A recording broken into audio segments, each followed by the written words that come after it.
وعلى آله وأصحابه الكرام أما بعد. Ma'asyiral muslimin, segenap jamaah salat tarawih rahimakumullah wa hadakumullah wa hafizakumullah. Ketahuilah bahwasanya ada dua kegelapan yang pasti akan kita alami. Mau tidak mau, terpaksa dan ataupun tidak terpaksa, setuju dan ataupun tidak setuju, pasti kita akan mengalami dua kegelapan tersebut. Yang pertama, gelapnya di alam kubur. Kalau tidak percaya silakan masuk duluan, kata saya nyusul. Yang kedua, gelapnya di hari kiamat. Pada dua kegelapan tersebut tentu kita butuh penerang, butuh cahaya.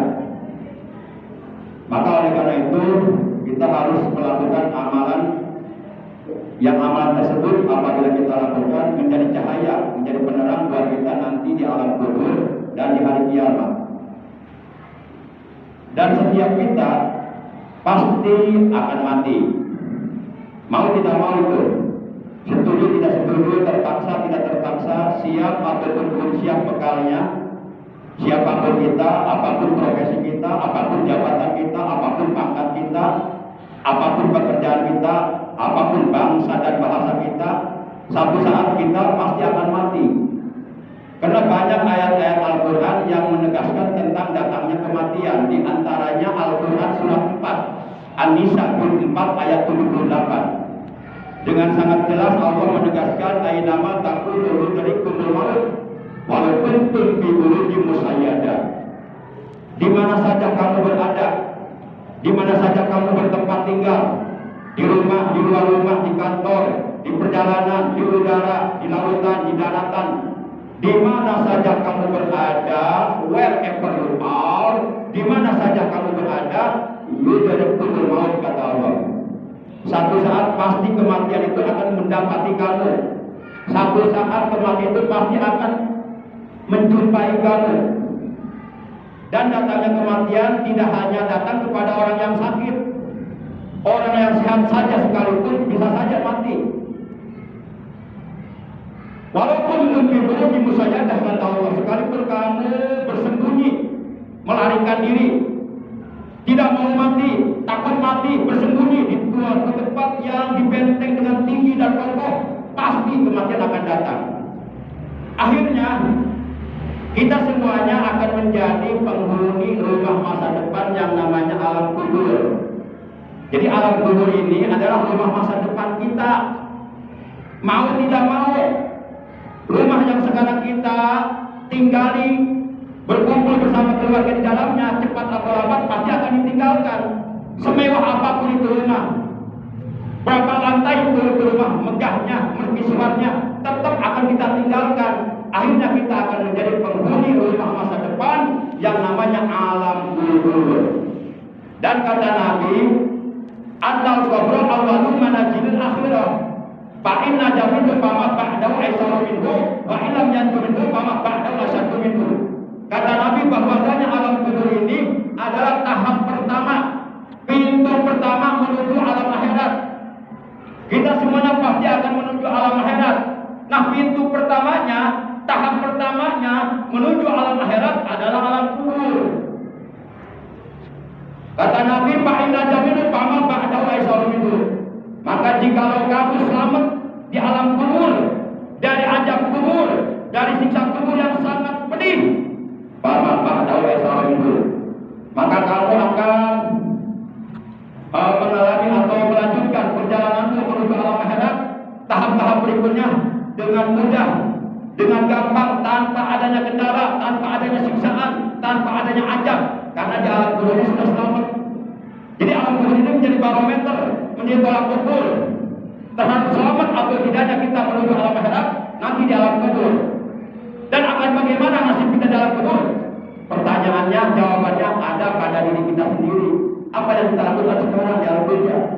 Kebaikan atau keburukan? Pahala atau dosa? Itu jawabannya.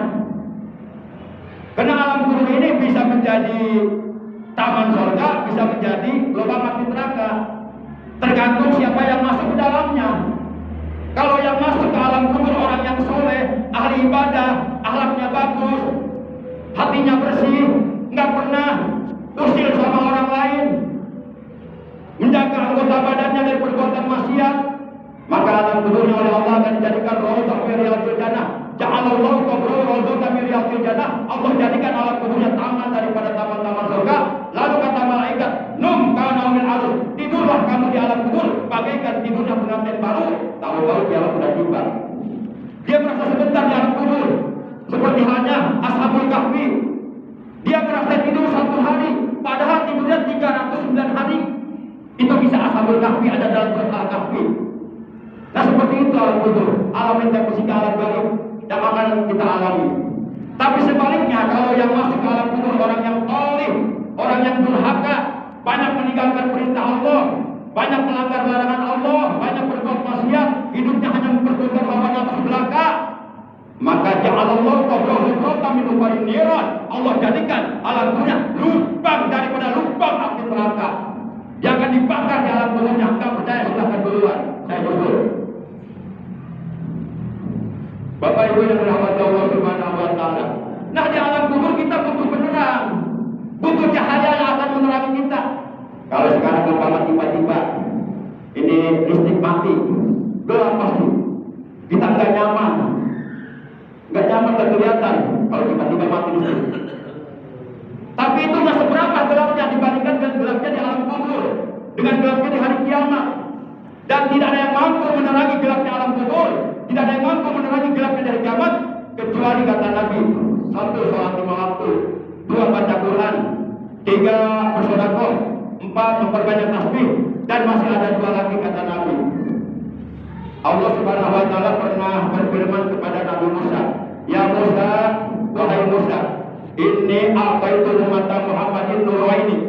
Sesungguhnya aku telah memberi 2 cahaya kepada umat Nabi Muhammad sallallahu alaihi wasallam. Kaila yaqulu dhulumatani, di mana 2 cahaya tersebut akan dapat menerangi dari 2 macam kegelapan. Lalu Nabi Musa bertanya kepada Allah, "Ya Rabb, man nurani wa man dhulumatani?" Wahai Allah ya Tuhanku, apakah 2 cahaya tersebut yang telah Engkau berikan kepada umat Muhammad? Dan apakah 2 kegelapan tersebut yang akan dialami oleh mereka? Lalu Allah Subhanahu wa taala menjawab atas pertanyaan yang diajukan oleh Nabi Musa. Kata Allah, "Nurul Quran wa nurul Ramadan." 2 cahaya yang telah aku berikan kepada umat Muhammad. Pertama, cahaya Al-Quran. Yuk kita penuhi hak-hak Al-Quran. Al-Quran diturunkan bukan untuk dipandang, bukan untuk dipajang, tapi untuk dibaca dan untuk diamalkan isinya, dijadikan pedoman hidup. Ketika kita mampu membaca Al-Quran di dalam keseharian kita dan menjadikan Al-Quran sebagai imam di dalam kehidupan kita, maka Al-Quran itulah yang akan menerangi kita nanti di alam kubur dan di hari kiamat. Nah, kalau kita jauh dari Al-Quran, berarti kita tak punya cahaya nanti di alam kubur, tak punya cahaya nanti di hari kiamat yang akan menerangi kita. Pasti kita akan merasa gelap, nggak nyaman, tersiksa, sengsara. Kemudian kata Allah, 2 kegelapan tersebut yang akan dialami oleh umat manusia, yaitu dzulumatul qabri wa dzulumatul yaumil qiyamah, kegelapan di alam kubur dan kegelapan di hari kiamat. Salat 5 waktu, yuk kita jaga. Kemudian biasakan membaca Quran, walaupun setiap hari hanya dapat 1 lembar, tapi tidak pernah dilupakan. Kemudian perbanyak sedekah, walaupun sedikit sedekahnya tapi serius. Kemudian memperbanyak tasbih dan memenuhi hak-hak Ramadan, berpuasa di dalamnya, bertarawih di dalamnya, bertadarus di dalamnya, beramal soleh di dalamnya, dan memenuhi Al-Quran. Itulah yang akan menjadi penerang kita manakala kita nanti sudah berada di alam kubur dan di hari kiamat ketika kita dikumpulkan oleh Allah di padang mahsyar. Demikian dari Al-Fatihah. Terima kasih. Wassalamualaikum.